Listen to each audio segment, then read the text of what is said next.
So today I want to talk to you about the fact that time can't be faked. And I want us to think about this in terms of information, data, facts, and wisdom. Right?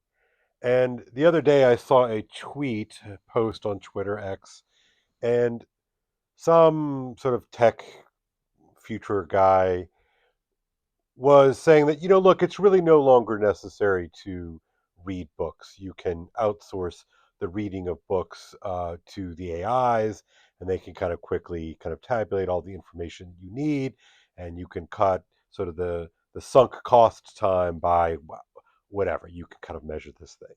And of course, I think that's silly, but I think it's important that we make some attempts to understand why it is silly to think that books are information. Now, books, of course, contain information, right? Um, but I want to draw a distinction between maybe a better word instead of information is like data. I want to draw a distinction between data and meaning. And meaning uh, brings us into the realm of wisdom. And so I don't read, let's say, Plato's Republic because it gives me information or it gives me data. Sure, I'm 100% positive that you can go on right now to ChatGPT or whatever the AI of your choice, and see very clearly that someone has run the Republic through and can generate a very excellent outline of all of the chapters and information and the speaking parts and all that sort of stuff. And I think it can even sort of, these are some takeaways from the book. But hearing about Plato's Republic, extracting out an outline from Plato's Republic is just simply not the same thing as reading Plato's Republic. Now, I'm going to skip questions about translation and all that kind of thing, but let's just assume, for the sake of this conversation, that we all pick up, I think it's Bloom's copy of Plato's Republic. Right? There's something about reading it and working with the language and struggling to understand it that is informative. And so what I mean here, it is not just the various talking points that I can extract out of the video. Sorry, out of not the video, that I can extract out of the book, but it is actually the process by which I am wrestling with the information and sorting it and putting it all the various places in which I can make sense out of things. And as soon as I see reading as not just simply the extraction of usable bits of data, I can start to understand why we read in the first place. As you know, I'm a big fan of old books, and I struggle with our age's contempt for wisdom. And wisdom is something, there's a reason why we always or typically associate wisdom like with an old guy with a long white beard who's sort of been around the block. Well, why is that? Why do we associate wisdom? It's because wisdom is not just knowledge. Wisdom is sort of the taking of data in all of its various forms, these bits of information, and incorporating it into some kind of coherent view of things, some kind of coherent frame, some kind of coherent worldview. And what I have found is that you can't hack time. You can't rig or manipulate or cheat or work around the work. So however many hours it took me to read Plato's Republic the first time when I was, I don't know, 19, 20 years old in college, uh, you know, that is that experience was a real struggle, because I struggle to understand it because it's deep and it's complex. But it is in that struggle that I am making sense out of the data, so to speak. And we live in this age in which we think we can hack our way around all kinds of things, that we can create shortcuts, we can look for minimum effective doses, and it's a whole cottage industry.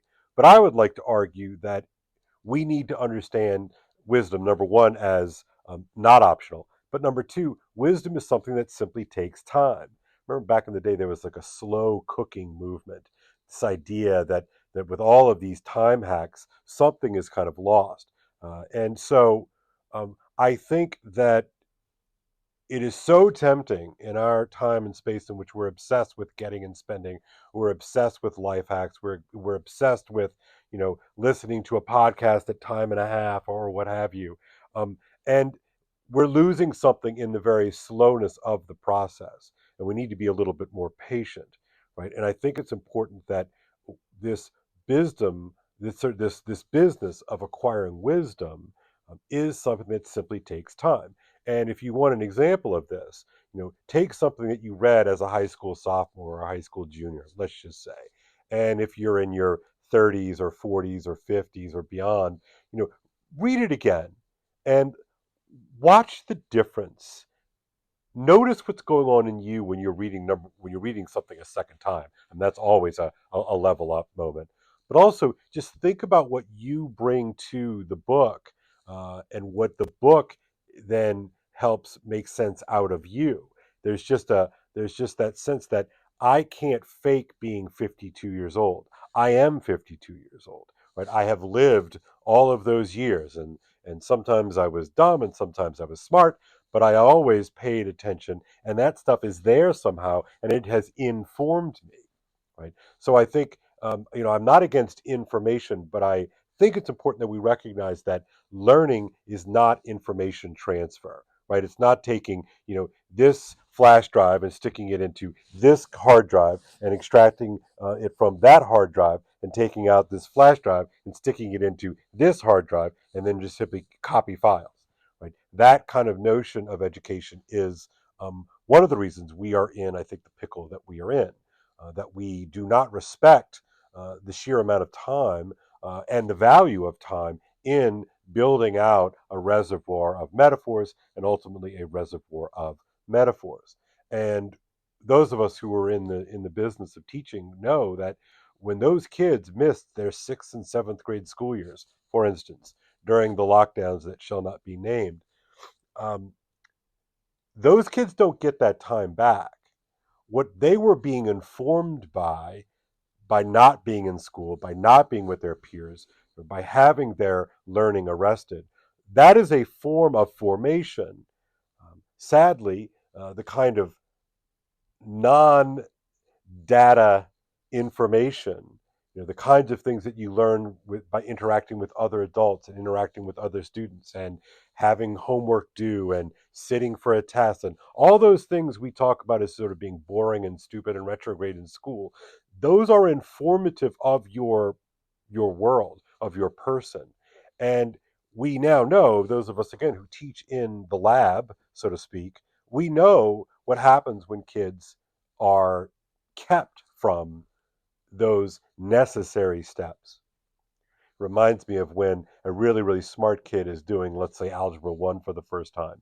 And really, if you're a really, really smart kid and you're in, let's say, eighth grade or ninth grade taking Algebra 1, you can do like the first half of Algebra 1 in your head.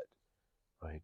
The problem with the smart kid who can do all of them in their head is that when they finally get to a level of complexity, they don't have the wisdom of having gone through the steps on easy problems. And so, a math teacher, I wish my math teacher had said this to me back in the day. He's like, "Look, Kale, I know that you can do the first, whatever, third of this class in your head, but when it gets complex, you're not going to be able to do it. Therefore, if you can learn how to do those steps now, then that will afford you greater opportunities to engage with greater complexities later on. And then so too reading, right? So too this acquisition of wisdom, right? And I'm reminded of, let's say, a story like Frankenstein. I'll be teaching that in the next month or so. Frankenstein is a young man who, the doctor, Victor, is a man who is extremely intelligent and is driven and motivated because he wants to do great things. He wants to see if he can really do these things. The problem is that his knowledge far exceeds his wisdom. He has neglected cultivating that side of his world, of his mind, of his person, of his soul, and he learns tragically that the outpacing of intelligence, the outpacing of data to your ability to wisely put it all together, keeps you from asking that necessary question of not can I, but should I? And that second question, should I do something, points to this fact that we can't fake wisdom, right? And for those of you, in any endeavor that we do, like I like to cook, I like to play golf, I like to do a bunch of different things.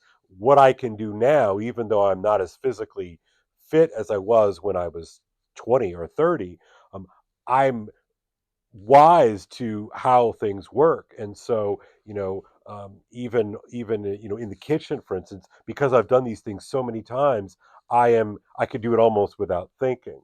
That's wisdom. That's not information. That's not knowledge. And so I think we are over obsessed with intelligence or data, information, things that we can extract using you know, artificial intelligence. And we fail to see that you can't skip over time. You can't rig time. Uh, there's a sense of swindling in that endeavor.